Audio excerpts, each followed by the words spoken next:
შეიძლება თუ არა აღდგეს ზრდასრულ ასაკში გაუწყლოვნებული და დადაბლებული მალთაშორისი დისკი და დაუბრუნდეს მას მისი სიმაღლე და ელასტიურობა.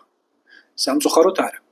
დისკოპათიების წარმოშობის მიზეზი არის მძიმე მუდმივი ფიზიკური დატვირთვა, განმეორებითი ოპერაციები ერთი და იგივე მალთაშორის დისკზე, ხშირი ხერხემლის ტრავმები, ხერხემლის ასაკობრივი დეგენერაციული ცვლილებები. ამ დროს მალთაშორისი დისკის დადაბლების გამო მალის ძვლოვანი კიდეები ეხება ერთმანეთს პერმანენტულად და აზიანებს მალის ძვლოვან ზედაპირს.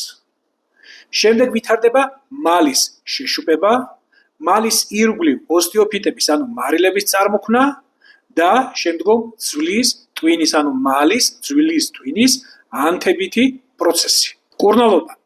მძიმე ხარისხის დისკოპათიის დროს, როდესაც მალთაშორისი დისკი არის კრიტიკულად დაბალი, საჭიროა პაციენტმა ატაროს კორსეტი, რაც შეამსუბუქებს ტკივილს და სტაბილურს გახდის ხერხემალს. ასევე აუცილებელია წონის კონტროლი. ამ დროს კატეგორიულად დაუშვებელია წელის ცირკულარული მოძრაობა, ცურვა, სირბილი და აქტიური ვარჯიში. ძალიან ეფექტურია სიარული. ასევე ეფექტურია ფიზიოპროცედურები, კერძოდ ხერხემლის ტეკაროთერაპია, მაგნიტოთერაპია და ულტრაბგერითი თერაპია.